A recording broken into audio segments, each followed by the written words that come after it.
भारत एक ऐसा देश है जिसे आमों का राजा कहा जाता है। हर साल करोड़ों टन आम का उत्पादन होता है।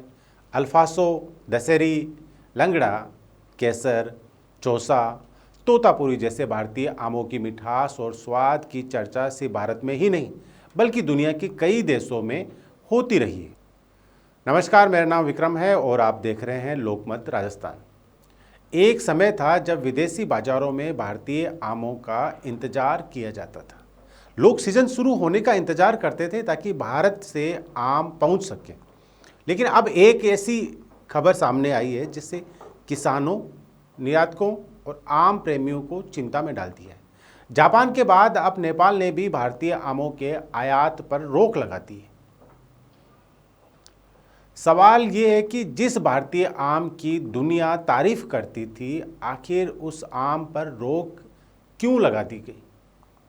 क्या भारतीय आमों की गुणवत्ता खराब हो गई है? क्या भारत में उगाए जाने वाले आम अब सुरक्षित नहीं रहे, या फिर इसके पीछे कोई और वजह है? चलिए पूरी कहानी समझते हैं। सबसे पहले नेपाल की बात करते हैं। नेपाल भारत सरकार ने हाल ही में भारतीय आमों के आयात पर रोक लगाने का फैसला लिया है। नेपाली अधिकारियों का कहना है कि भारतीय आमों की कुछ खेपों में कीटनाशकों के अवशेष निर्धारित सीमा से अधिक पाए गए हैं। इसके अलावा सीमा पर पर्याप्त जांच और क्वारंटीन व्यवस्था को लेकर भी सवाल उठाए गए हैं।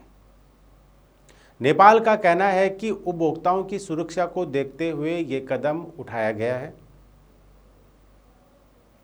लेकिन कहानी यही खत्म नहीं होती है। नेपाल के कुछ अधिकारियों ने यह भी कहा कि इस फैसले से स्थानीय किसानों को फायदा मिलेगा, क्योंकि भारतीय आमों के आने से नेपाली किसानों को बाजार में कड़ी प्रतिस्पर्धा का सामना करना पड़ता था। यानी खाद्य सुरक्षा के साथ साथ स्थानीय कृषि को संरक्षण देने का पहल भी इस फैसले में दिखाई देता है। अब बात करते हैं जापान की। जापान ने भारतीय आमों पर रोक लगाई, लेकिन वजह नेपाल से अलग बताई गई। जापान की आपत्ति कीटनाशकों पर नहीं बल्कि फाइटोसैनिटरी नियमों को लेकर की गई थी। फाइटोसैनिटरी का मामला ये होता है कि पौधा और फलों को कीटों और बीमारियों से मुक्त रखने की एक प्रक्रिया होती है। जापानी अधिकारियों का कहना है कि भारत ने कुछ निर्यात केंद्रों में कीट नियंत्रण और उपचार प्रक्रिया में कमियां पाई गई है। इसी कारण उन्हें भारतीय आमों के आयात को रोक लगा दी गई। यानी जापान और नेपाल दोनों ने रोक है वो लगा दी, लेकिन दोनों की वजह पूरी तरह एक जैसी नहीं है। अब सबसे बड़ा सवाल ये कि क्या भारतीय आमों की प्रतिष्ठा खत्म हो चुकी है? जवाब है बिल्कुल नहीं। क्या भारत भी दुनिया का सबसे बड़ा आम उत्पादक देश है? भारत में पैदा होने वाले आमों की गुणवत्ता और स्वाद को लेकर दुनिया भर में एक अलग पहचान जो बनी है। असल समस्या आम के स्वाद या गुणवत्ता की नहीं है बल्कि अंतर्राष्ट्रीय मानकों की है। पिछले कुछ वर्षों में दुनिया के कई देशों ने खाद्य सुरक्षा और आयात निर्यात को लेकर पहले से कहीं ज़्यादा सख्ती दिखाई दी। आज सिर्फ अच्छा फल उगाना काफ़ी नहीं है।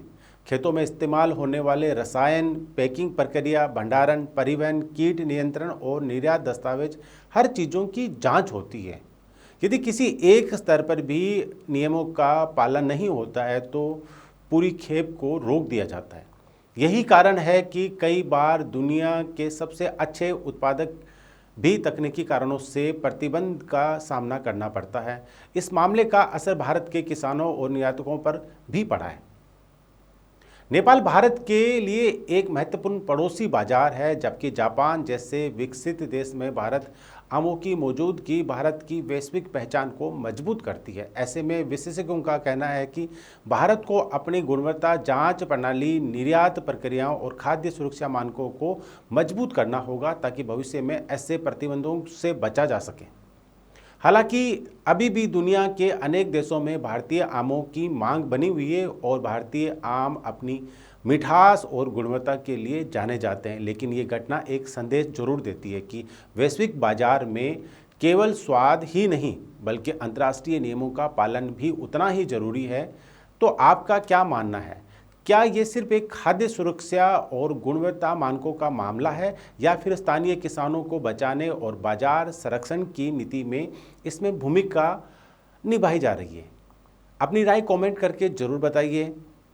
ऐसे ही खबर और कुछ रोचक तथ्यों के लिए हमारे साथ जुड़े रहिए। आप देख रहे हैं लोकमत राजस्थान।